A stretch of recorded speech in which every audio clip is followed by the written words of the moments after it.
Dear students, आज मैं आप लोगों के लिए सॉल्यूशन चैप्टर का थर्ड लेक्चर लेके आया हूँ।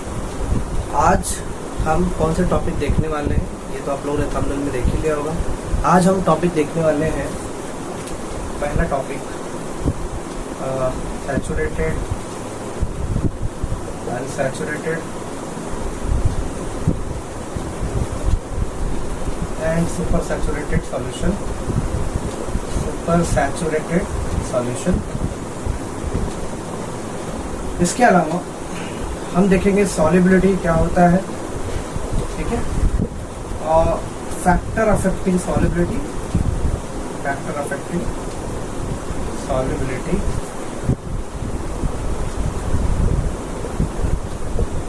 और फोर्थ हेनरी लॉ देखेंगे, ठीक है, हेनरीज लॉ। तो ये टॉपिक्स हम आज देखने वाले हैं, ठीक है। इसके पहले कि मैं टॉपिक को स्टार्ट करूं, लास्ट लेक्चर में मैंने आपको कुछ होमवर्क दिए थे, ठीक है। तो वो जो 3 क्वेश्चन थे मैं आपको इस लेक्चर के एंडिंग में सॉल्व करके दूंगा। और लास्ट लेक्चर में जो कि हमने पढ़ा था, कॉन्सेंट्रेशन के डिफरेंट टर्म्स पढ़े थे, ठीक है। तो उसमें एक छोटी सी बात रह गई थी बताने के लिए, उसको मैं पहले कवर कर लेता हूँ, फिर ये जो है टॉपिक हम स्टार्ट करेंगे, ठीक है। सो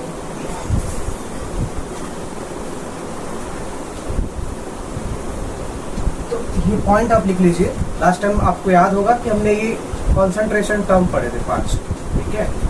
कॉन्सेंट्रेशन टर्म्स पढ़े थे 5, मोलारिटी, मोलालिटी, परसेंटेज में मास, मोल फ्रैक्शन, ठीक है, तो ये पढ़े थे, ठीक है। सो इसमें जो है मोलालिटी,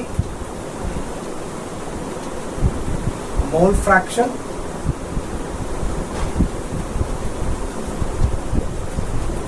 के बाद में percentage of mass, these are temperature independent, these are temperature independent, ये टेम्परेचर पर डिपेंड नहीं करते, ठीक है। उसके बाद में फोर्थ और fifth, percentage by volume and molarity, ये जो है डिपेंडेंट ऑन टेम्परेचर, ये आर डिपेंडेंट ऑन टेम्परेचर। तो ये जो है टेम्परेचर के ऊपर डिपेंड करते हैं। तो इसको बात को आप ध्यान दीजिएगा, इस पर कैसे ये डिपेंड करता है मैं आपको बताता हूँ। देखो ये जो है, ये तीनों जो है, देखो परसेंटेज में मास के अंदर क्या होता है, मास of solute upon mass of solution, तो ये मास पे डिपेंड करता है। मोल फ्रैक्शन में क्या होता है, नंबर ऑफ मोल पे डिपेंड करता है। मोल फ्रैक्शन याद होगा आपको, ठीक है। तो नंबर ऑफ मोल किस पे डिपेंड करता है, ठीक है, मास और मोलर मास पे, ठीक है। तो इसमें ये जो है तीनों के तीनों क्वांटिटी जो है एक्चुअल में मास पे डिपेंड कर रहे हैं और मोलर मास पे डिपेंड करते हैं, ठीक है। ये जो क्वांटिटी है इसके अंदर जो है परसेंटेज में वॉल्यूम जो है, इसके अंदर ये जो है वॉल्यूम के ऊपर डिपेंड करता है, परसेंटेज वॉल्यूम जो है वॉल्यूम पे डिपेंड करता है। और मोलारिटी भी देखो यहाँ पे क्या होता है, number of mole of solute, molarity का फॉर्मूला होता है upon volume of solution in DM cube, तो ये भी वॉल्यूम पे डिपेंड करता है। तो देखो टेम्परेचर के साथ क्योंकि वॉल्यूम चेंज होता है, इसीलिए ये जो है परसेंटेज वॉल्यूम और मोलारिटी चेंज होते हैं, ठीक है, टेम्परेचर के साथ, इसीलिए हम बोलते हैं डिपेंडेंट ऑन टेम्परेचर। ये जो होते हैं तीनों टर्म, देखो मास जो होता है, मास टेम्परेचर पे डिपेंड नहीं होता, मास चेंज नहीं होता टेम्परेचर के साथ, इसीलिए ये जो है इंडिपेंडेंट ऑफ टेम्परेचर है, यानी टेम्परेचर पे डिपेंड नहीं करते। कैसे, देखो मैं इसको जरा एक आप नोट कर लीजिएगा, मैं मिटा देता हूँ।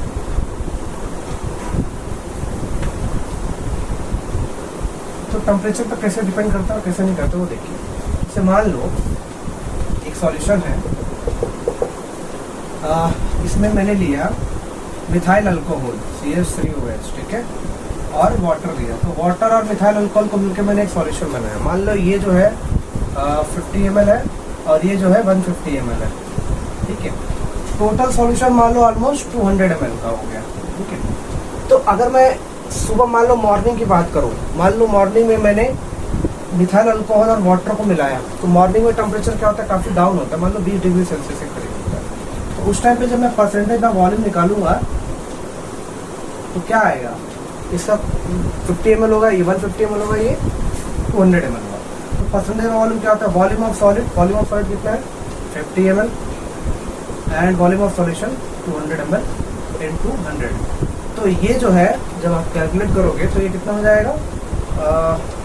1/4 into 100 मतलब 25% हो जाएगा।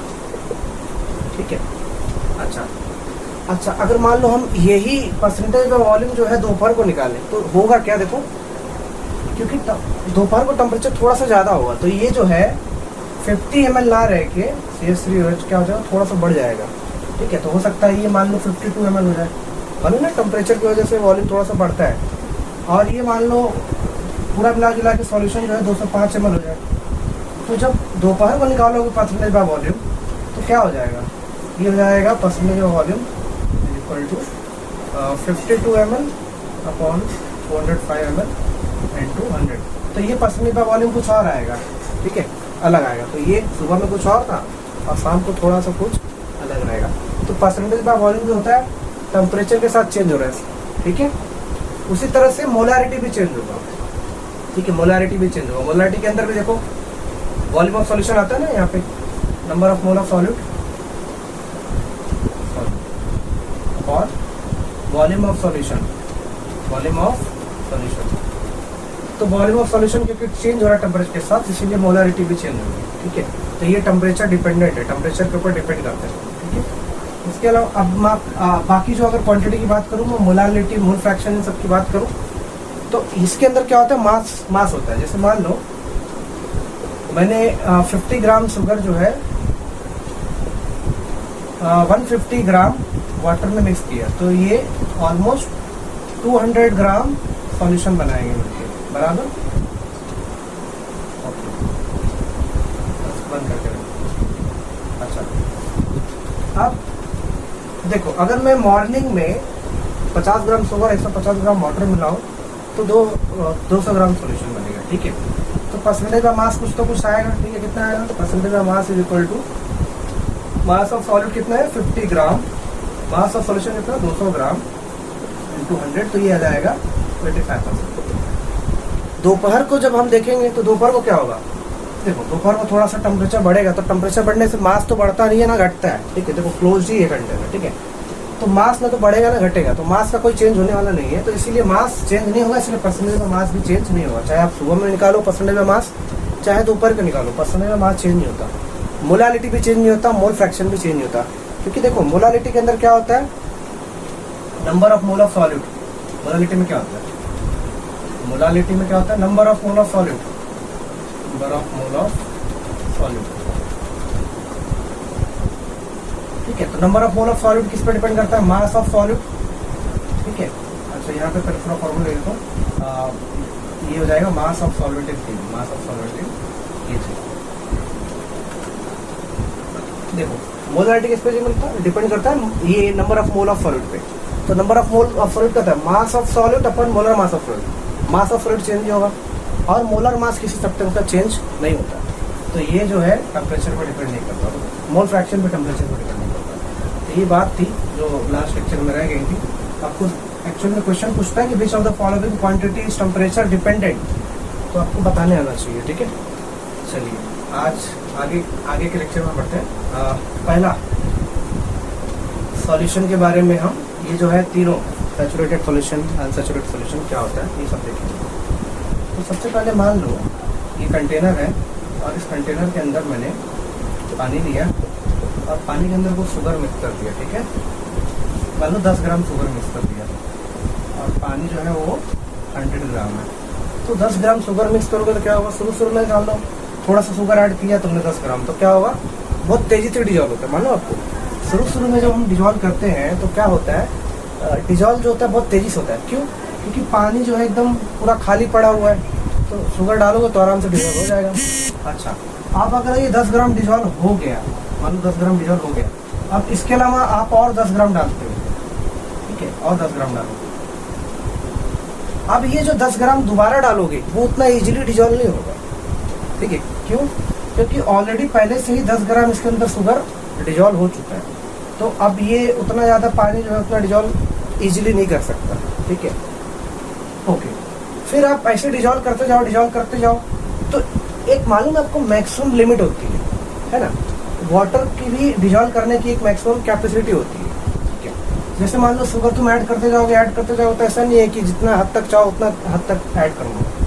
हो सकता है कि मैक्सिमम शुगर जो डिजॉल्व हो सकता है वो हो 30 ग्राम, मान लेते हैं ऐसा। तो अगर 100 ग्राम वाटर लिया तो उसमें मान लो कि 30 ग्राम शुगर ही डिजॉल्व होगा, ठीक है। अच्छा, तो मैक्सिमम कितना डिजॉल्व हो सकता है? 30 ग्राम, ठीक है। अच्छा, अब इससे ज़्यादा शुगर डिजॉल्व करने की कोशिश करोगे तो डिजॉल्व नहीं होगा, वो वैसे का वैसे ही पड़ा रह जाएगा, ठीक है। अच्छा, तो एक होता है सैचुरेटेड सॉल्यूशन। सैचुरेटेड सॉल्यूशन क्या होता है? सैचुरेटेड सॉल्यूशन वो होता है जिसके अंदर मैक्सिमम जो सॉल्यूट है वो हम डिजॉल्व करते हैं। जैसे मान लो 100 ग्राम मान लो वाटर के अंदर मैक्सिमम शुगर जो डिजॉल्व हो सकता है वो 30 ग्राम है, और तुमने 30 ग्राम डिजॉल्व कर दिया। तो अब 30 ग्राम शुगर वाला जो ये अब 30 ग्राम पूरा डिजॉल्व हो चुका है, तो ये जो सॉल्यूशन होगा इसको हम बोलेंगे सैचुरेटेड सॉल्यूशन। ये होगा सैचुरेटेड सॉल्यूशन। अच्छा, एक होता है अनसैचुरेटेड सॉल्यूशन। तो अनसैचुरेटेड सॉल्यूशन में क्या होता है? मान लो 100 ग्राम वाटर में कितना डिजॉल्व हो सकता था? 30 ग्राम, लेकिन तुमने डिजॉल्व कितना किया? सिर्फ और सिर्फ 20 ग्राम, ठीक है।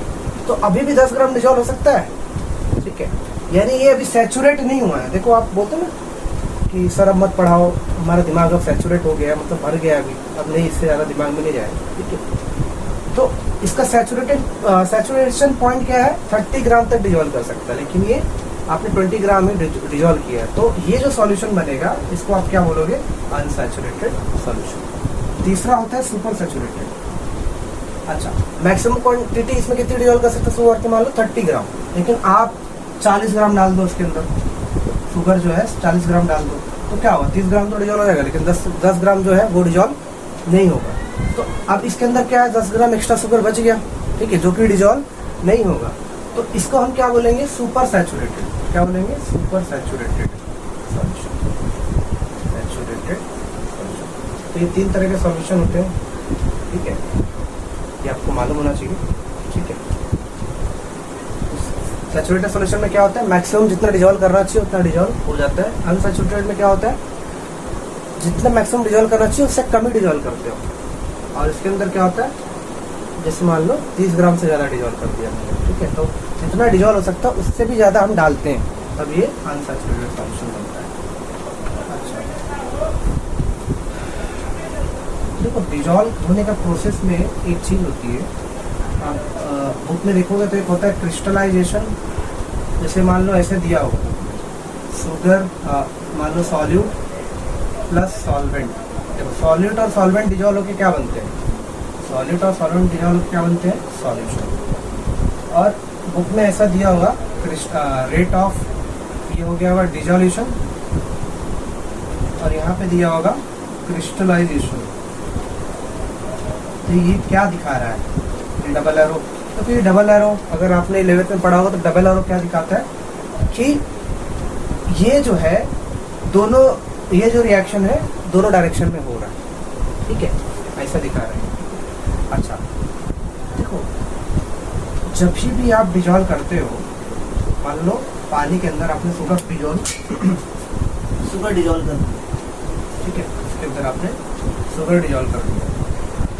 अच्छा, sugar is a solute and water is a solute. तो होगा क्या? देखो इसके अंदर जो है 2 चीज़ें होती हैं, ध्यान देना। जैसे मान लो आप शुगर डालोगे ऐसे, मान लो ये शुगर है, ठीक है, ये शुगर डाल दिया और ये पानी है। तो आप देखो क्या होता है, यहाँ पे 2 चीज़ें होती हैं, ठीक है, वाटर का मॉलिक्यूल और ये जो मॉलिक्यूल शुगर का, इसके बीच में अट्रैक्शन होता है। क्या होता है? अट्रैक्शन। तो क्या होता है? पानी जो होता है इसके मॉलिक्यूल को खींचते जाता है। तो इसमें से एक एक मॉलिक्यूल निकल के पानी में जा रहा है। तो एक मॉलिक्यूल यहाँ से निकल के, एक मॉलिक्यूल यहाँ से निकल के, यहाँ से एक मॉलिक्यूल निकल के जा रहा है। तो वाटर और शुगर के मॉलिक्यूल बीच में अट्रैक्शन होता है। तो क्या होता है? ये शुगर का मॉलिक्यूल पानी में जाने लगता है। इसको बोलते हैं डिजॉल्यूशन, यानी डिजॉल्व होने का प्रोसेस, ठीक है। तो डिजॉल्व होने का भी कुछ रेट होता है। क्या होता है? Rate rate of dissolution. अच्छा, तो ये समझ रहे हो आप कि मान लो हर 1 सेकंड में 10 मॉलिक्यूल पानी के अंदर जा रहे हैं, तो मतलब 10 मॉलिक्यूल डिजोल्व हो रहा है।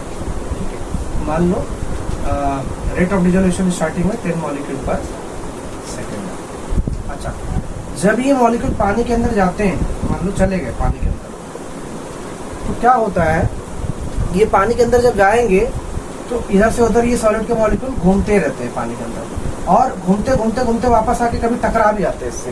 ये बड़ा जो चंक ऑफ शुगर है उसके साथ आके टकरा जाते हैं। जैसे ही टकराते हैं तो शुगर का ये जो शुगर का पूरा चंक है उसको क्या करता है, खींच लेता है। अच्छा, जब वापस खींच लेगा तो क्या हो गया, वापस शुगर का क्रिस्टल, मतलब ये शुगर में आके मिल गया ना वापस शुगर का एक मॉलिक्यूल, तो ये शुगर का क्रिस्टल बन रहा है। ठीक है, तो इसको बोलते हैं क्रिस्टलाइजेशन। क्या होता है, क्रिस्टलाइजेशन।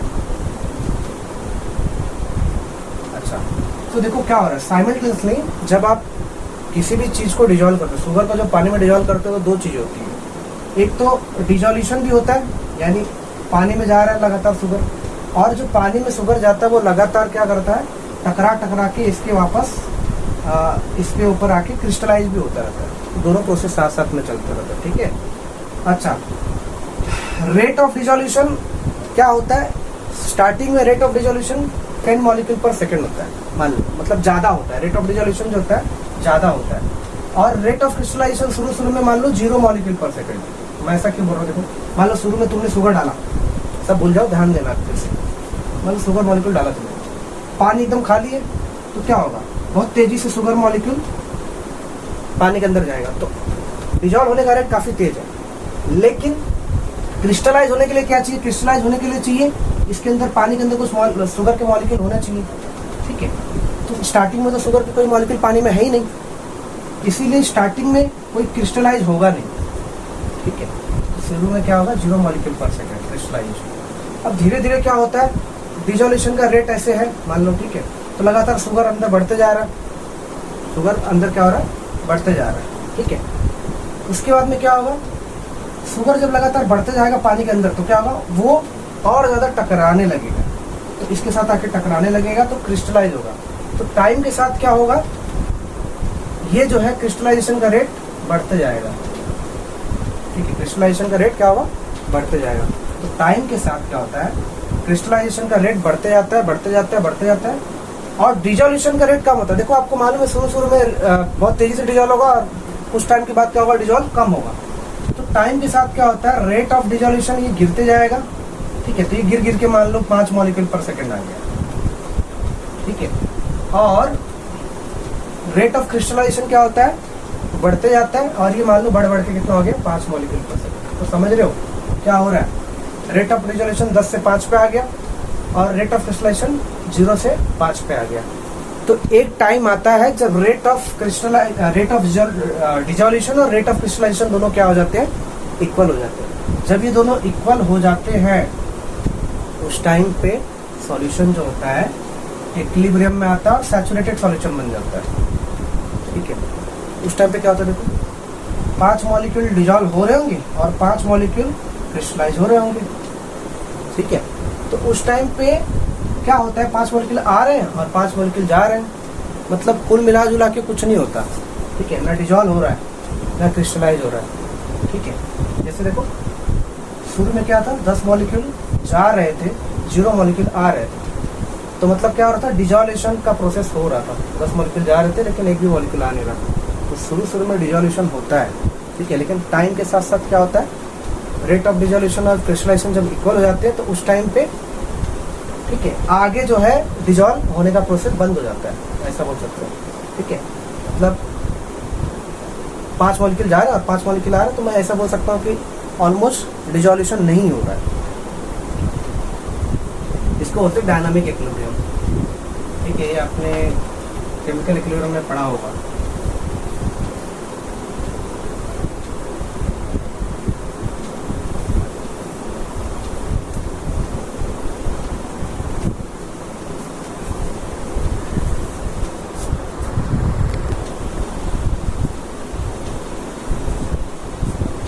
चलिए अगला टॉपिक देखते हैं। अगला टॉपिक है सॉलिबिलिटी। सॉल्युबिलिटी। तो सॉल्युबिलिटी क्या होता है, इसका डेफिनेशन लिख लीजिए आप। The maximum amount of solute, maximum amount of solute dissolved in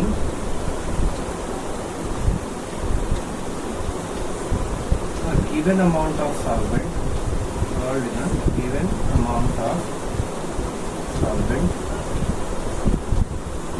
at constant temperature, at constant temperature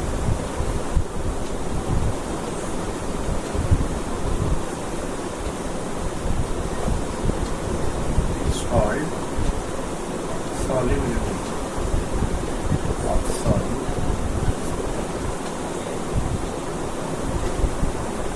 in that solvent, at that temperature, at that। अच्छा, अगला टॉपिक जो हम अभी लिख रहे हैं वो है सॉल्युबिलिटी। इसको डेफिनेशन को लिख लीजिए, ठीक है। तो क्या लिखा हुआ है देखिए, the maximum amount of solute dissolved in a given amount of solvent at constant temperature is called solubility of solute in that solvent at that temperature। तो ये क्या है, इसका मीनिंग क्या है? देखो, मान लो ये वाटर था, ठीक है, 100 ग्राम वाटर था, और देखो हमने लिया था 30 ग्राम शुगर लिया था, ठीक है।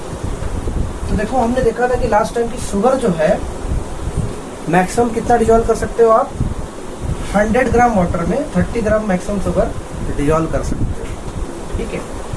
तो ये एक्चुअल में क्या हो जाएगा, सॉल्युबिलिटी। कितना ग्राम डिजॉल्व कर सकते हो आप, 30 ग्राम शुगर डिजॉल्व कर सकते हो 100 ग्राम वाटर के अंदर, ठीक है, ओके। तो ये हो गया इसका मैक्सिमम सॉल्युबिलिटी। अच्छा, जब ये हम सॉल्युबिलिटी देखते हैं तो उस टाइम पे टेम्परेचर क्या करते हैं, फिक्स रखते हैं। टेम्परेचर क्या रखते हैं, फिक्स रखते हैं। जैसे मान लो पानी लिया, 100 ग्राम वाटर लिया, उसका टेम्परेचर फिक्स रखा, उसमें शुगर मिलाए जा रहे, तो मैक्सिमम 30 ग्राम शुगर डिजॉल्व हो रहा है।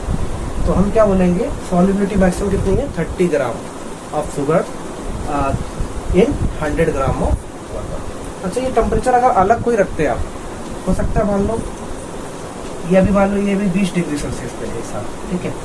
अब यही टेम्परेचर आप 50 डिग्री सेल्सियस पे रखोगे, पानी का टेम्परेचर 50 डिग्री सेल्सियस रखोगे तो ज्यादा और शुगर डिजॉल्व होता है, आपको पता होगा कि 30 ग्राम ना होकर 40 ग्राम या 50 ग्राम डिजॉल्व हो सकता है, ठीक है।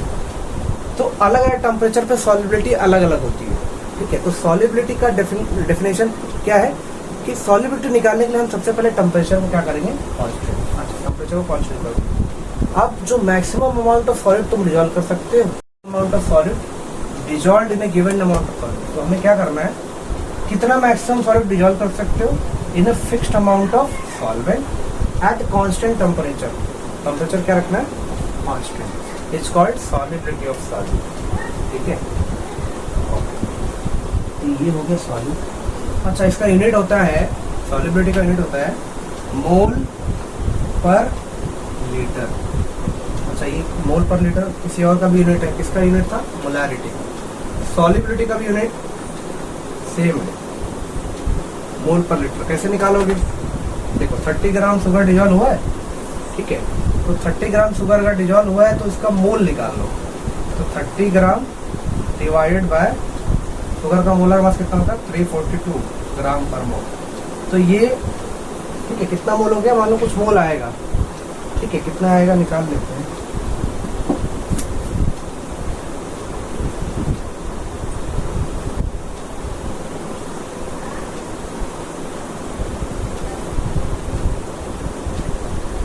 ग्राम शुगर डिजॉल्व किया है तो 30 डिवाइडेड बाय 342, तो ये आ रहा है 0.087। मैं ऊपर जरा मिटा के लिख देता हूँ। तो कितना नंबर ऑफ मोल एक्चुअल में आ गया ये शुगर का, 0.0877 मोल आया, ठीक है। ये कितना है, ये कितने में डिजॉल्व है, 100 ग्राम वाटर। देखो 100 ग्राम वाटर के अंदर डिजॉल्व है। 100 ग्राम वाटर मतलब अगर तुम ml में कन्वर्ट करोगे तो 100 gram water is equal to 100 ml होता है, ठीक है। तो ये 100 ग्राम वाटर मतलब कितना हो गया, 100 ml ही होगा, ठीक है, क्योंकि वाटर का डेंसिटी क्या होता है, 1 ग्राम पर सेंटीमीटर। अच्छा, तो क्या हुआ, 0.087 मोल ऑफ सॉलिड जो है डिजॉल्व हुआ कितने में, 100 ml में। 100 में मतलब कितना होता है, 0.1 लीटर में, ठीक है। तो सॉलिबिलिटी क्या आएगी, सॉलिबिलिटी आएगी कितना डिजॉल्व हुआ, नंबर ऑफ मोल कितना डिजॉल्व हुआ, 0.0877 कितने लीटर में डिजॉल्व हुआ, 0.1 लीटर में।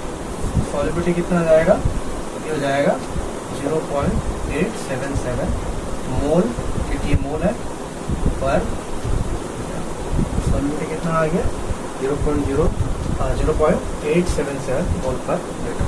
सॉलिबिलिटी का फार्मूला बहुत सिंपल सा यही है जो मोलारिटी का फार्मूला था, मोलारिटी निकालते तो मोलारिटी वैसे ही है, molarity is equal to molarity निकाल दो सॉलिबिलिटी मिल जाएगा, ठीक है। तो number of mole of solid कितना है 0.0877 और वॉल्यूम ऑफ सॉल्यूशन कितना आया, वो आ गया मान लो 0.1 लीटर, तो ये हो जाएगा 0.877। कुछ नहीं, मोलारिटी निकाल लो आप, मोलारिटी निकाल लिए तो आपको सॉलिबिलिटी मिल जाएगी। अच्छा, फैक्टर अफेक्टिंग सॉलिबिलिटी, तो इसमें फैक्टर लिखते हैं हम, ठीक है। फैक्टर्स अफेक्टिंग सॉलिबिलिटी, कौन से फैक्टर है जो सॉलिबिलिटी को अफेक्ट करते हैं। तो पहला फैक्टर जो है वो है nature of solute and solvent, nature of solute and,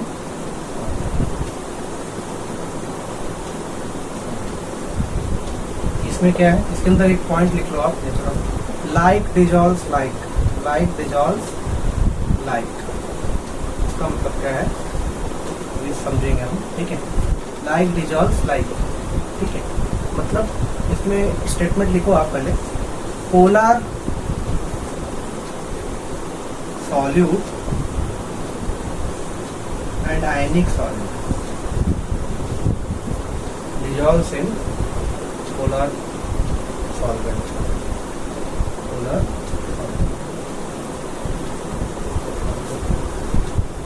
example NaCl in water, ठीक है। दूसरा इसके अंदर पॉइंट है non polar solute, non polar dissolves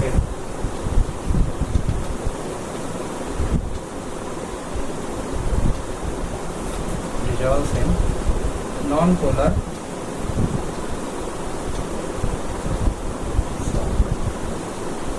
example naphthalene,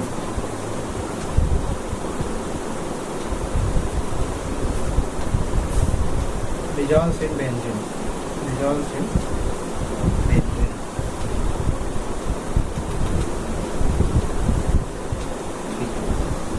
देखिए इसके अंदर ये पॉइंट लिख लीजिए, ठीक है, फिर मैं इसको समझाता हूँ। अच्छा, लाइक डिजॉल्व्स लाइक मतलब क्या है कि सेम तरह का सॉल्यूट्स जो है सेम तरह के सॉल्वेंट में डिजॉल्व होगा, ठीक है। जैसे अगर पोलर सॉल्यूट होगा तो पोलर सॉल्वेंट में डिजॉल्व होगा, जैसे NaCl देखिए, ठीक है। तो NaCl जो है ये आयनिक सॉल्यूट है, ठीक है। तो आयनिक सॉल्यूट जो होता है, क्या होता है, आयनिक सॉल्यूट जो है वाटर में डिजॉल्व हो जाता है इजीली, ठीक है। अच्छा, वाटर क्या है, पोलर, वाटर क्या है, पोलर, आपने 11 में पढ़ा होगा ना, ठीक है। वाटर जो होता है पोलर होता है ना। कहाँ पढ़ा था ये, कौन सा चैप्टर में पढ़ा था, जहाँ पे हमने इंटरमोलिकुलर फोर्सेस पढ़े थे, ठीक है। तो वाटर जो होता है डायपोल डायपोल मोमेंट पढ़ा था ना आपने, डायपोल डायपोल इंटरेक्शन, ठीक है। तो वाटर इज ए पोलर और NaCl इज आयनिक, ठीक है। तो NaCl जो है वाटर में डिजॉल्व होगा, पोलर के अंदर जो है या तो आयनिक डिजॉल्व होगा या पोलर सब्सटेंस डिजॉल्व होगा। जैसे HCl पानी के अंदर डिजॉल्व हो जाता है, तो HCl भी क्या है, पोलर, तो HCl पानी के अंदर डिजॉल्व होता है, तो पोलर डिजॉल्व्स इन पोलर। अच्छा, अगर आप NaCl को केरोसिन में डिजॉल्व करोगे तो नहीं डिजॉल्व होगा, ठीक है। NaCl को केरोसिन में डिजॉल्व करोगे तो नहीं डिजॉल्व होगा, ठीक है। उसी तरह से जब आप नेप्थलीन को, ठीक है, बेंजीन में डिजोल्व करोगे, बेंजीन क्या है, नॉन पोलर, नेप्थलीन भी क्या है, नॉन पोलर। तो जो आप ये देखो ऑर्गेनिक सॉल्वेंट है बेंजीन एक्चुअल में, ठीक है। तो नेप्थलीन को जब बेंजीन में डिजोल्व करते हैं डिजोल्व हो जाता है, लेकिन वाटर में डिजोल्व नहीं होता है, ठीक है। क्यों वाटर में डिजोल्व क्यों नहीं होता? क्योंकि लाइक डिजोल्व लाइक, ऐसा आपको मतलब आंसर देना है, ठीक है।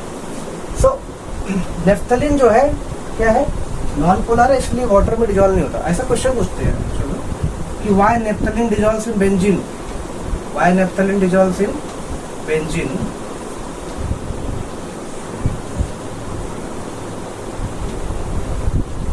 but not in water। तो क्वेश्चन पूछता है जैसे कि नेप्थलीन जो है वो बेंजीन में क्यों डिजोल्व हो जाता है लेकिन वाटर में डिजोल्व नहीं होता।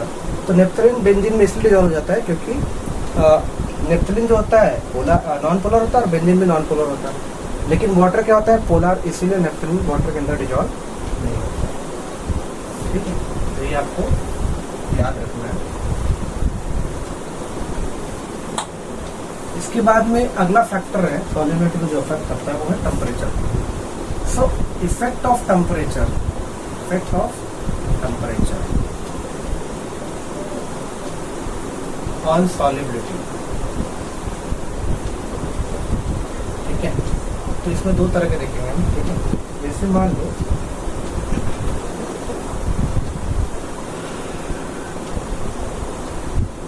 फॉर सॉलिड देखते हैं, for solid in liquid,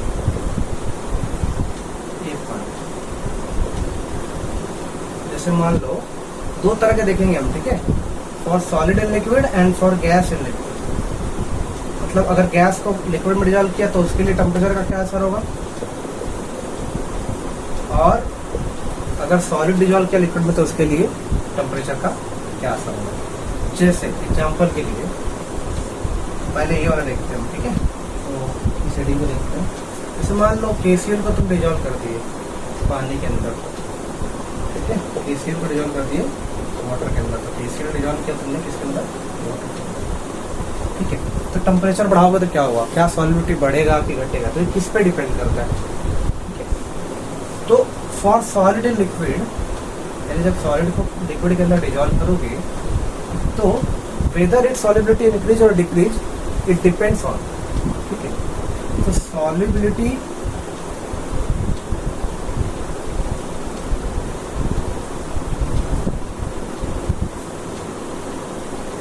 of solute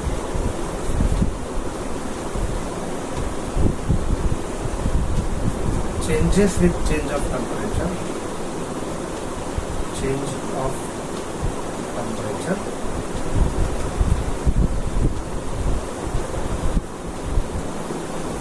depending on whether it is exothermic or endothermic, whether it is exothermic or endothermic।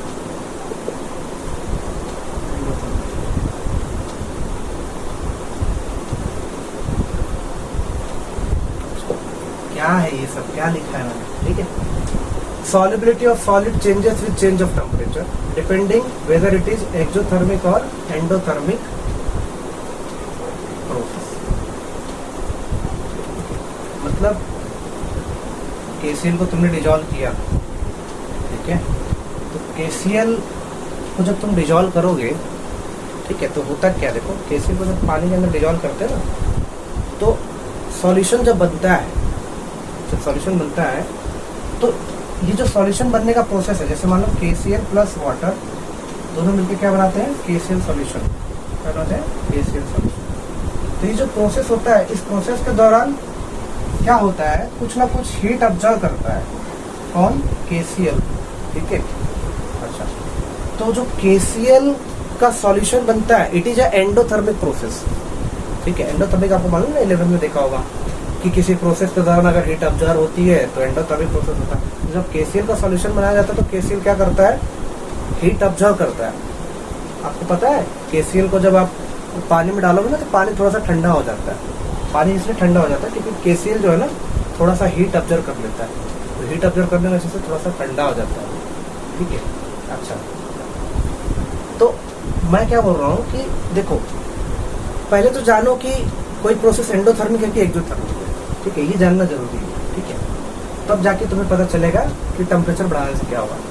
तो ये आप लिख लिए होगे, तो अगर मैं बताऊँ मैं आगे, ठीक है, क्या लिखा है इसके अंदर मैंने, solubility of solid changes with change of temperature depending whether it is exothermic और एंडोथर्मिक प्रोसेस, ठीक है। तो टेम्परेचर को चेंज करने के साथ, ठीक है, टेम्परेचर को चेंज करने के साथ सॉल्युबिलिटी भी चेंज होती है, बट ये कैसे चेंज होती है ये डिपेंड करता है कि whether the process is exothermic और एंडोथर्मिक। तो इसके अंदर दो केस है, पहला केस मैं लिखता हूँ,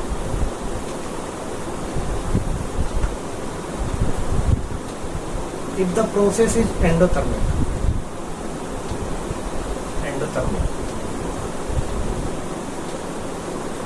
then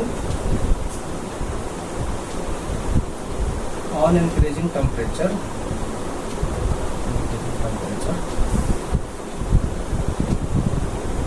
solubility increases. On increasing temperature, solubility increases.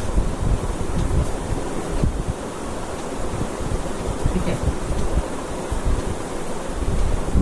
Example क्या बोल रहा हूँ मैं, अगर डिजोल्यूशन का प्रोसेस, जो डिजोल्व होने का प्रोसेस एंडोथर्मिक है, जैसे केसीएल के अंदर देखो, केसीएल प्लस वाटर कुछ हीट ऑब्जर्व करता है और बनाता है केसीएल सॉल्यूशन। तो ये जो प्रोसेस है क्या है, एंडोथर्मिक है, ठीक है। तो मैंने क्या बोला, एंडोथर्मिक प्रोसेस के लिए जब तुम टेम्परेचर बढ़ाओगे तो क्या होगा, सॉल्युबिलिटी बढ़ेगी। मतलब क्या है कि केसीएल, ये टेम्परेचर अगर मान लो सॉल्यूशन में तुम टेम्परेचर बढ़ाओगे ना, तो और ज्यादा केसीएल तुम डिजोल्व कर सकते हो इसके अंदर, ठीक है। तो ये कैसे पता चलता है, ध्यान से देखना, ठीक है।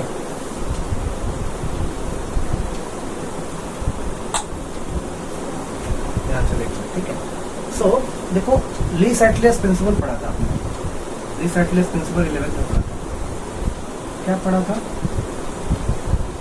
क्या था प्रिंसिपल, जो भी आप करोगे उसका उल्टा होगा, ठीक है। मतलब आप जो भी करते हो, अगर आप हीट बढ़ाने की कोशिश करते हो तो रिएक्शन अपने आप क्या करता है, हीट को कम करने की कोशिश करता है, ठीक है। तो देखो, अगर एंडोथर्मिक प्रोसेस है तो आप क्या कर रहे हो, मान लो आप टेम्परेचर, एंडोथर्मिक प्रोसेस है ना, तो केसी और वाटर रखा है, वो हीट ऑलरेडी ऑब्जर्व कर रहे हो, एंडोथर्मिक प्रोसेस। जब आप टेम्परेचर बढ़ा रहे हो तो क्या करते हो, हीट दे रहे होते हो, क्या कर रहे होते हो, हीट दे रहे होते हो।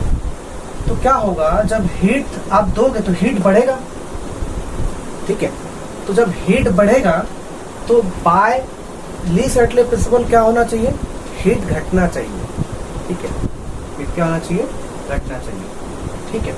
तो हीट को घटाने के लिए क्या होगा, ठीक है, जैसे आपने हीट दिया, ठीक है, तो हीट को घटने के लिए रिएक्शन क्या होगा, फॉरवर्ड डायरेक्शन में, ये जो भी प्रोसेस है क्या होगा, फॉरवर्ड डायरेक्शन में। कैसे, देखो, अगर तुमने हीट दिया, ठीक है, तो क्या होगा, ये अगर फॉरवर्ड डायरेक्शन में रिएक्शन होगा तो देखो हीट कंज्यूम हो रहा है, ठीक है। तो तुम टेम्परेचर बढ़ा रहे हो, मतलब क्या कर रहे हो, हीट दे रहे हो, और अगर तुम हीट दे रहे हो, ठीक है, तो रिएक्शन क्या होगा, फॉरवर्ड डायरेक्शन में होगा, प्रोसेस क्या होगा, फॉरवर्ड डायरेक्शन में होगा। अगर प्रोसेस फॉरवर्ड डायरेक्शन में होगा तो क्या होगा, केसीएल सॉल्यूशन और ज्यादा बनेगा, मतलब केसीएल जो है और ज्यादा डिजॉल्व होकर केसीएल सॉल्यूशन बना। देखो, बहुत लोग को नहीं समझ में आया होगा, जिन्होंने 11th पढ़ा होगा अच्छे से तो उनको समझ में आएगा, ठीक है। काफी कॉम्प्लिकेटेड लग रहा है, देखो कॉम्प्लिकेटेड नहीं है, लग रहा होगा। क्या करना है, देखो सब भूल जाओ, शुरू से बताता हूँ क्या करना है। अगर एंडोथर्मिक प्रोसेस है, एंडोथर्मिक प्रोसेस में क्या लिखते हैं, इस तरह से लिखते हैं, केसीएल है, वाटर है, हीट ऑब्जर्व करेगा, यहाँ लिखते हैं, ठीक है, और केसीएल सॉल्यूशन। तो एंडोथर्मिक प्रोसेस है और आप टेम्परेचर बढ़ा रहे हो, तो जब टेम्परेचर बढ़ा रहे हो तो आप क्या कर रहे हो, you are increasing the heat, ठीक है।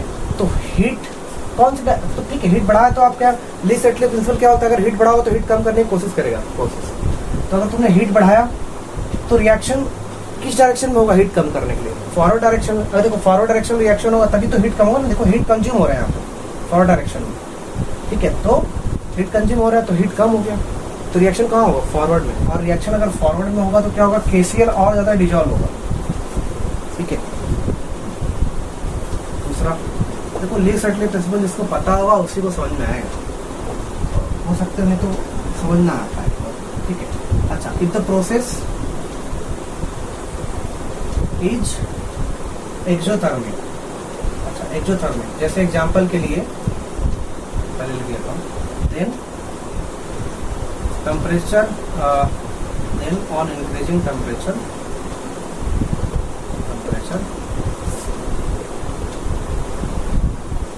solubility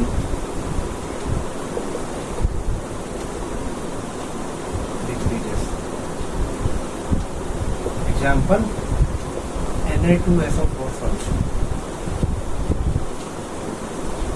ठीक है, तो इसको लिख देते हैं। देखो एक्चुअल में क्या होता है, Na2SO4 जब सॉल्यूशन में आप Na2SO4 जब है वाटर के साथ मिलाते हो तो ये जो प्रोसेस है ये क्या होता है, एक्सोथर्मिक होता है। क्या होता है, एक्सोथर्मिक।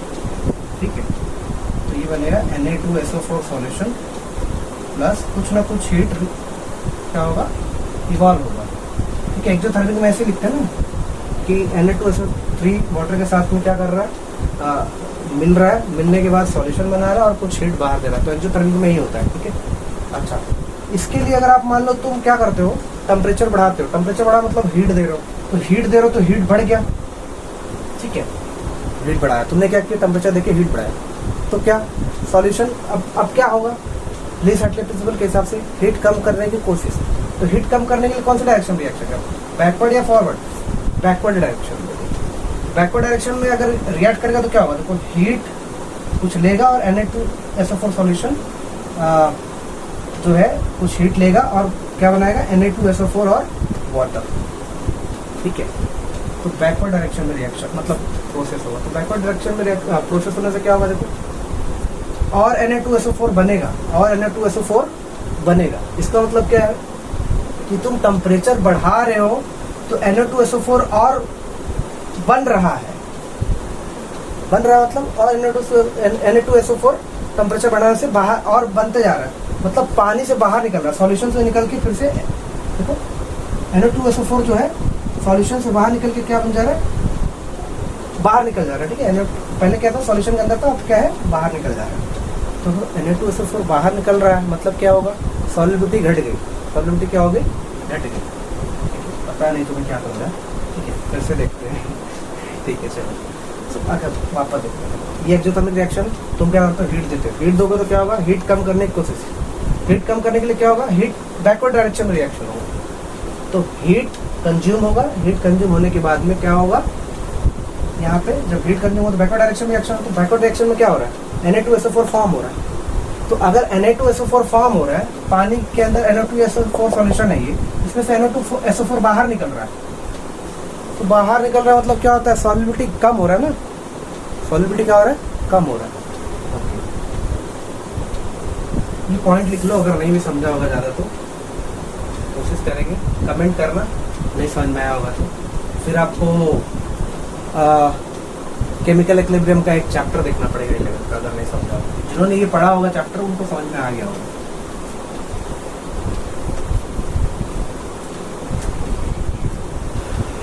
क्या बोला मैंने, समझ सकते हो, 2-3 बार देखना इस पार्ट को रिपीट कर सकते हो। आगे बढ़ते हैं। However it is not always true, however it is not always। देखो तुम्हें याद क्या रखना है, अगर एक्सोथर्मिक है तो टेम्परेचर अगर तुम बढ़ाओगे तो सॉल्युबिलिटी डिक्रीज होगी। अगर एंडोथर्मिक है तो टेम्परेचर बढ़ाओगे तो सॉल्युबिलिटी इंक्रीज होगी। ठीक है, however it is not always true। For example, लेकिन ये हमेशा सही नहीं होता। For example CaCl2 dissolution is exothermic.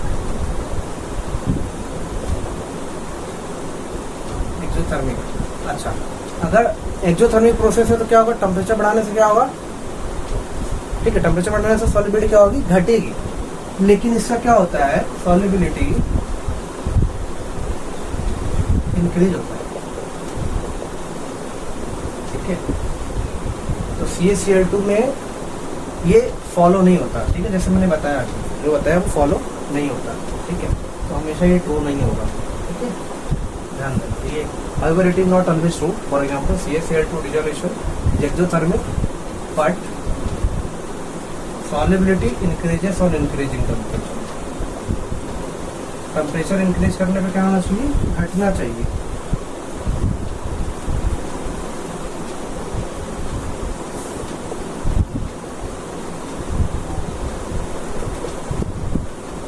Point आप समझ गए होंगे आप।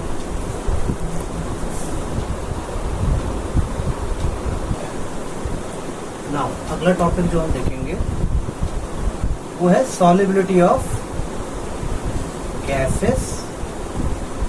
ठीक है, अभी लिखा था ना solubility of gases with change of temperature. तो अगर मान लो आपको पता है गैसेस को लिक्विड में डिजॉल्व करते हैं, ठीक है। मछली जो होती है पानी से ऑक्सीजन लेती है, तो पानी से ऑक्सीजन कैसे लेती है? क्योंकि पानी के अंदर ऑक्सीजन होता है डिजॉल्व, इसलिए तो गिल्स के थ्रू लेती है, ठीक है। तो अगर मान लो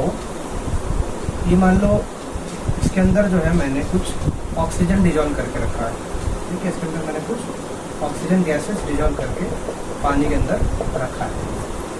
तो अगर मैं मान लो इस पानी का टेम्परेचर बढ़ा दूँ, क्या करूँ, टेम्परेचर इंक्रीज करूँ, तो क्या होगा? सॉल्युबिलिटी बढ़ेगी कि घटेगी? ठीक है।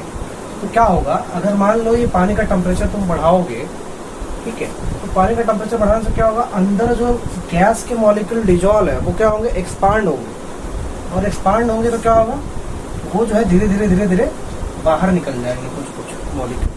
तो टेम्परेचर बढ़ाने से क्या होता है, मॉलिक्यूल जो होता है गैस के मॉलिक्यूल एक्सपांड होके बाहर निकल जाते हैं। तो अगर मॉलिक्यूल बाहर निकल गए टेम्परेचर बढ़ाने की वजह से, तो क्या हुआ, पहले मान लो 10 ग्राम डिजॉल्व था, अब टेम्परेचर बढ़ाया तो क्या हुआ, 2 ग्राम बाहर निकल गया। तो अब कितना डिजॉल्व है, 8 ग्राम डिजॉल्व है। मतलब क्या हुआ, सॉल्युबिलिटी डिक्रीज हुई कि नहीं हुई?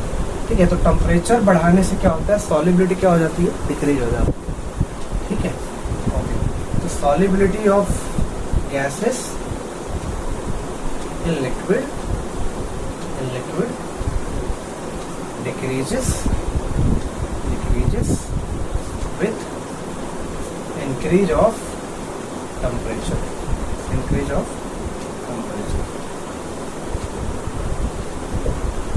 ठीक है, okay. In solubility of solid on changing pressure। ठीक है, जैसे मान लो ये पानी है और पानी के अंदर तुमने क्या किया, डिजॉल्व किया है सॉल्ट। देखो यहाँ पे अगर तुम मान लो एक पिस्टन सिलेंडर अरेंजमेंट लेते हो, पिस्टन सिलेंडर अरेंजमेंट समझते होगे आप, ठीक है। ठीक है, एक बिल्कुल ही सिलेंडर टाइप और अरेंजमेंट होता है, ये पिस्टन होता है। और इसके अंदर मान लो तुमने सॉल्यूशन लिया है, ऊपर जो होगा थोड़ा एयर वेयर होगा। तो जब तुम इसको ऐसे प्रेस करोगे, ठीक है, तो इसका प्रेशर जो होगा, अंदर का जो प्रेशर होगा, क्योंकि इसको दबा रहे हो तो अंदर यहाँ पे जो गैसेस वगैरह होंगे ना, वो दबेगा तो क्या होगा, प्रेशर बढ़ेगा अंदर का। तो प्रेशर बढ़ाने की वजह से क्या होगा, अब यहाँ पे जो है इसके अंदर सॉलिड कुछ डिजॉल्व है, ऑलरेडी सॉलिड डिजॉल्व है, तो प्रेशर बढ़ाने की वजह से कुछ होगा नहीं उनको, ठीक है। जितने डिजॉल्व है उतने ही रहेंगे। तो सॉलिड के केस में कुछ होता नहीं है। लेकिन फॉर गैसेस गैसेस के लिए क्या होता है, देखो अगर मान लो इसके अंदर गैसेस डिजॉल्व है, ठीक है, ये वाटर है,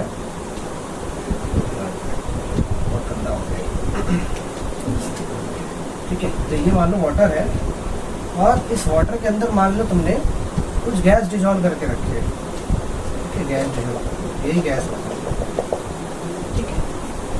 अब देखो क्या होगा, जब तुम प्रेशर बढ़ाओगे तो क्या होगा, ऐसे प्रेशर बढ़ाया तो क्या होगा, यहाँ पे जो गैस वगैरह होंगे ना, जो अंदर पानी में डिजॉल्व, ऐसे प्रेशर बढ़ाओगे तो क्या होगा, यहाँ का गैस जो है कंप्रेस हो जाएगा और कंप्रेस हो जाके पानी के अंदर जाएगा, ठीक है।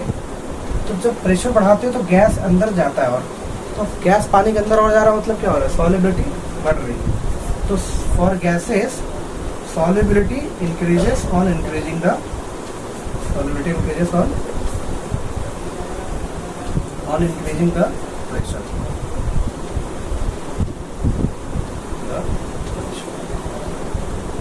ठीक है,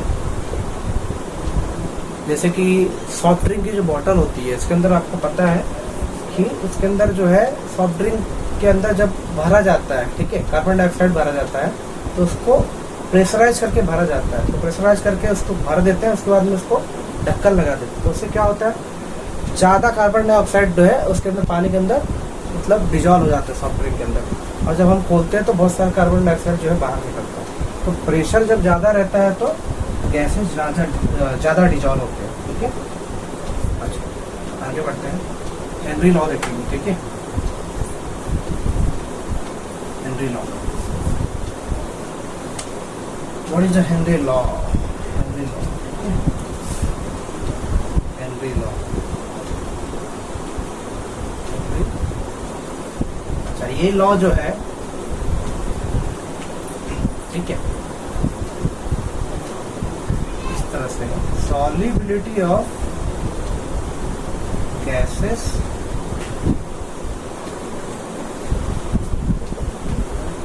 in a liquid is directly proportional to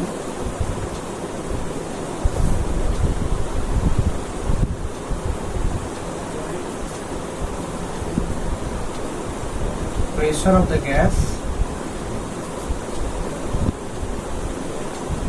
above the solution। तो ये हेनरी लॉ है। ओके, क्या होता है ये कि solubility of gas is directly proportional to the pressure of the gas। जैसे अगर ये पानी है, ठीक है, और पानी के ऊपर कुछ गैस है,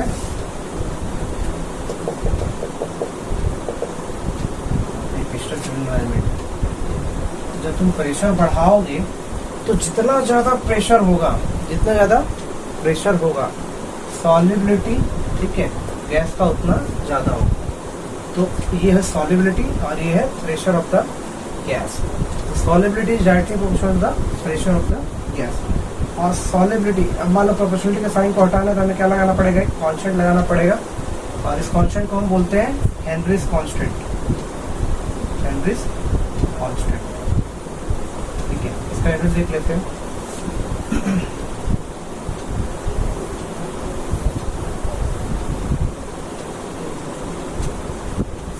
देखो सॉल्युबिलिटी का यूनिट क्या होता है? मोल पर लीटर। अगर मान लो मुझे यूनिट निकालना है इसका हेनरी कांस्टेंट का, तो क्या हो जाएगा? S/P। अच्छा, अगर मान लो सॉल्युबिलिटी का यूनिट कितना होता है? मोल पर लीटर में होता है, और प्रेशर का यूनिट मान लो मैंने बार में लिया, तो ये क्या हो जाएगा यूनिट? मोल पर लीटर, और ये जाएगा बार पर बार। अच्छा, इसको चाहो तो ATM में भी ले सकते थे प्रेशर, तो अगर ATM में लेते तो यूनिट क्या होता? मोल पर लीटर और पर ATM। ठीक है, अच्छा, तो ये यूनिट होता है इसका हेनरी कांस्टेंट का। अच्छा, हेनरी कांस्टेंट का डेफिनेशन भी पूछा जाता है। ठीक है, तो हेनरी कांस्टेंट का डेफिनेशन, ठीक है, हेनरी कांस्टेंट का डेफिनेशन,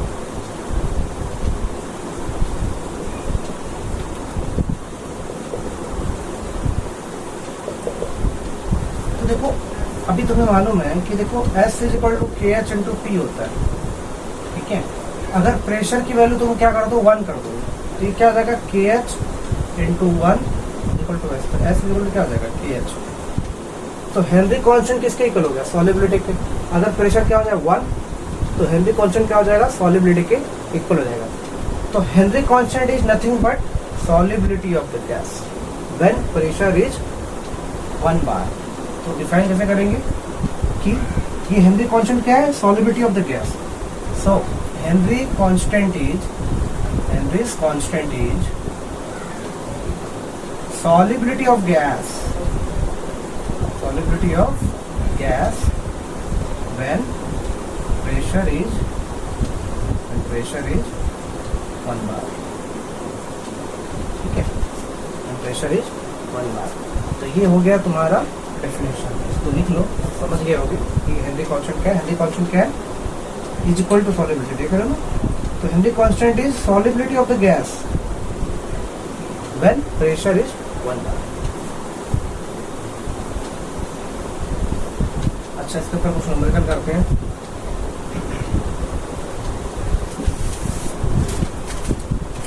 पहला numerical,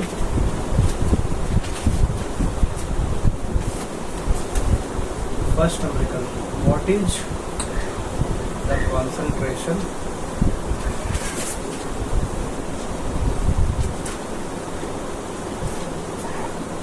dissolved oxygen at 25 degrees Celsius at 1 atmospheric pressure.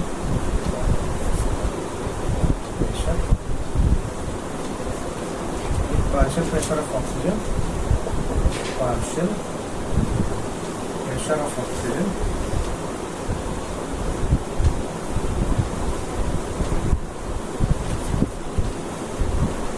is 0.22 atm. Henry law constant, Henry law constant for oxygen is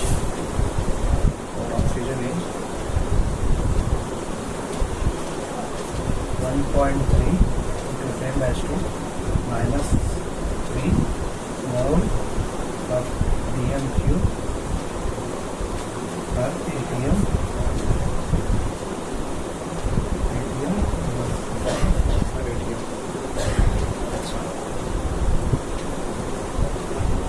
atm. देखो ये क्वेश्चन सॉल्व करने के पहले मैं थोड़ा सा बता दूं। देखो अभी हेनरी लॉ देखा था हमने, तो सॉल्युबिलिटी जो वैल्यू क्या आया था KH into P। ये जो P था ये क्या था, pressure of the gas, pressure of the gas. अब प्रेशर तो दो तरह के होते हैं, एक पार्शियल प्रेशर होता है, एक टोटल प्रेशर होता है, ठीक है। प्रेशर ऑफ द गैस दिया हो, ठीक है। तो एक पार्शियल प्रेशर होता है, एक टोटल प्रेशर होता है।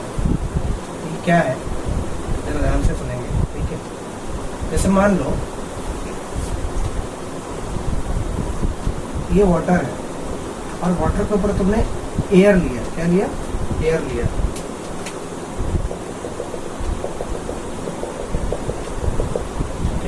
और ये पिस्टन एनवायरमेंट है,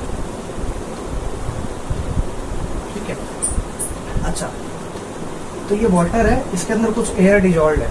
तो एयर के अंदर क्या क्या होता है, देखो एयर के अंदर जो होता है ऑक्सीजन भी होता है, एयर के अंदर CO2 भी होता है। तो इसके अंदर एयर अगर वाटर के अंदर डिजॉल्व है, इसका मतलब ऑक्सीजन भी डिजॉल्व है और कार्बन डाइऑक्साइड भी डिजॉल्व है। अच्छा, तो अगर मैं बोलूं what is the solubility of oxygen and what is the solubility of CO2, ठीक है, तो कैसे पता करोगे, ठीक है। देखो इसके अंदर जो है ये एयर जो है, अभी मान लो इस एयर का जो प्रेशर है वो 1 एटमॉस्फेयर है, कितना है, 1 एटमॉस्फेयर। अच्छा, आपको पता है ये एयर का टोटल प्रेशर 1 एटमॉस्फेयर है, और एयर का टोटल प्रेशर जो होता है वो पार्शियल प्रेशर से मिल के बना होता है, ठीक है। तो जैसे मान लो ये जो 1 एटमॉस्फेयर प्रेशर है, उसमें जो है हो सकता है कि ऑक्सीजन का भी कुछ प्रेशर हो, प्रेशर ऑफ ऑक्सीजन, और कुछ प्रेशर जो होगा कार्बन डाइऑक्साइड का भी होगा। तो हो सकता है कि ऑक्सीजन का जो पार्शियल प्रेशर होगा, ठीक है। देखो ये टोटल प्रेशर 1 एटमॉस्फेयर, तो 1 एटमॉस्फेयर जो टोटल प्रेशर है वो ऑक्सीजन और CO2 दोनों के प्रेशर को ऐड करके मिलता है, ठीक है। तो अगर मान लो पार्शियल प्रेशर ऑफ ऑक्सीजन कितना है, 0.4 atm है, और CO2 का जो प्रेशर है वो मान लो 0.8 atm है, और CO2 का जो प्रेशर है 0.2 atm, ठीक है। तो अगर मैं बोलूं कि what is the solubility of O2, ठीक है, what is the solubility of O2 in water, तो तुम क्या करोगे, S = KH × P तो लगाओगे, ठीक है। तो KH तो तुम्हें मालूम रहेगा। अब P कौन सा लोगे, कौन सा प्रेशर लोगे, मैंने क्या पूछा, सॉल्युबिलिटी ऑफ द O2, तो प्रेशर कौन सा लोगे, ये लोगे, ये लोगे कि ये लोगे, ठीक है। तो कौन सा प्रेशर लेना है, जिसका सॉल्युबिलिटी पूछा है उसका प्रेशर लेना है, ठीक है। अगर समझ गया, अगर सॉल्युबिलिटी किसका पूछे, CO2 का, तो प्रेशर कौन सा लोगे, CO2 का। ये बात को ध्यान रखना कि प्रेशर जो होता है पार्शियल प्रेशर भी होता है, टोटल प्रेशर भी होता है, ठीक है। अब इस प्रॉब्लम को पढ़ो और सॉल्व करने की कोशिश करो। वीडियो को पॉज करके एक बार प्रॉब्लम को पढ़ने की कोशिश करो, फिर हम इसको सॉल्व करेंगे। चलो मैं स्टार्ट करता हूँ। What is the concentration of dissolved oxygen, देखो what is the concentration of dissolved oxygen. तो डिजॉल्व्ड ऑक्सीजन का क्या आप पूछ रहे हैं, कॉन्सेंट्रेशन। कॉन्सेंट्रेशन मतलब क्या, देखो molarity is a concentration only, ठीक है, और सॉल्युबिलिटी इज ऑल्सो मोलारिटी। तो सॉल्युबिलिटी या फिर कॉन्सेंट्रेशन या मोलारिटी, एक ही बात है यहाँ पे कि अगर कॉन्सेंट्रेशन पूछ रहा है मतलब मोलारिटी पूछ रहा है, यानी कि सॉल्युबिलिटी पूछ रहा है। तो क्या हो रहा है, what is the concentration of dissolved oxygen, ठीक है। तो तुम्हें क्या पूछ रहा है, सॉल्युबिलिटी पूछ रहा है। At 25 degree celsius at 1 atmospheric pressure if partial pressure of oxygen is 0.22 atm। ध्यान देना, यहाँ दो तरह के प्रेशर दिए हुए हैं, एक तो ये प्रेशर दिया हुआ है और एक तो ये प्रेशर दिया हुआ है। The Henry law constant for oxygen is 1.3 मोल पर dm³ पर atm। तो K की वैल्यू दी है कितनी, हेनरी कांस्टेंट वैल्यू की 1.3 इंटू 10⁻³ मोल पर dm³ पर atm, ठीक है। ये दी है KH की वैल्यू। अच्छा, अब यहाँ प्रेशर कौन सा लोगे, देखो what is the concentration of dissolved oxygen at 25 degree celsius at 1 atmospheric pressure. तो प्रेशर कितना है, 1 एटमॉस्फेरिक प्रेशर है। If partial pressure of oxygen है 0.220। ऑक्सीजन का प्रेशर कितना है 0.22। ये प्रेशर कौन सा है, ये पूरे एयर का प्रेशर है, तो ये नहीं लेना है, कौन सा लेना है ये। तो यहाँ पे सॉल्युटिव क्या हो जाएगा, KH इंटू P सॉल्युबिलिटी। तो KH की वैल्यू कितने 1.3 इंटू 10⁻³ मोल पर dm³ पर इंटू प्रेशर 0.22 atm, 0.22 atm। तो यहाँ से atm कट, ठीक है। इन दोनों को मल्टीप्लाई करेंगे, कितना आएगा देखो, मल्टीप्लाई करके ये आएगा 1.3 इंटू 0.286 इंटू 10⁻³ कट गया, बचा क्या है मोल पर। तो ये आंसर आएगा तुम्हारा, कीजिए। ओके, इसके आगे इसको लिख लो, फिर आगे बढ़ते हैं। ये पहला प्रॉब्लम है, फिर एक और प्रॉब्लम कर लेते हैं। सेकंड क्वेश्चन, सेकंड क्वेश्चन है Henry law constant, Henry law constant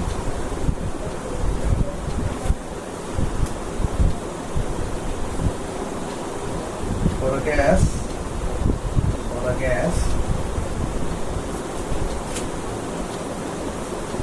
CH3 Br is 0.159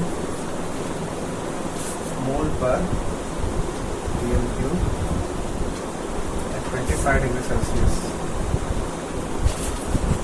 What is the solubility of?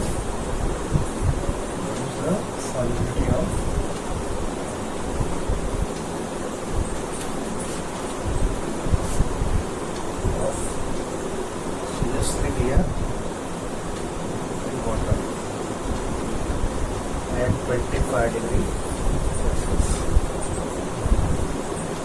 and partial pressure of 0.164। क्या दी है, इसको पॉज करके एक बार सॉल्व करो, बहुत इजी क्वेश्चन मैं इसको सॉल्व करता हूँ। क्या दिया, Henry law constant for a gas is ये, ठीक है। ये क्या दिया हुआ, KH की वैल्यू दिया है, हेनरी लॉ कांस्टेंट 0.159 मोल पर dm³, ठीक है।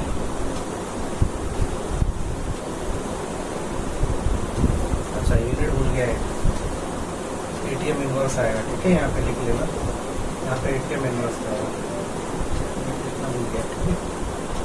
What is the solubility of CH3 Br in water at 25 degree Celsius में पार्शियल प्रेशर, पार्शियल प्रेशर कितना दिया है 0.164।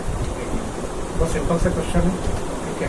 सॉल्युबिलिटी पूछा है 0.159 मोल पर dm³ atm इनवर्स और प्रेशर कितना 1.64। दोनों को मल्टीप्लाई करोगे आंसर मिल जाएगा, ठीक है। तो बहुत सिंपल सा है।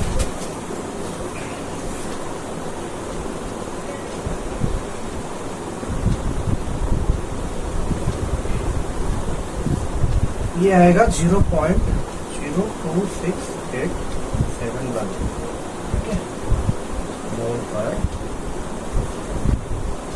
तो ये आपको आंसर मिल रहा है, ठीक है। इसके बाद मैं आपको 2 होमवर्क दे रहा हूँ, इसे आप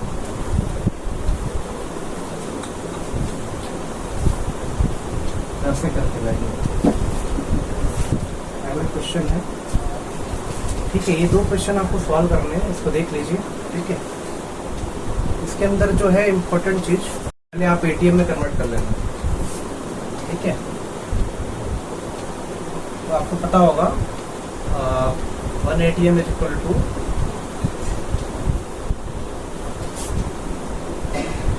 760 mmHg, मान सकते हो आप।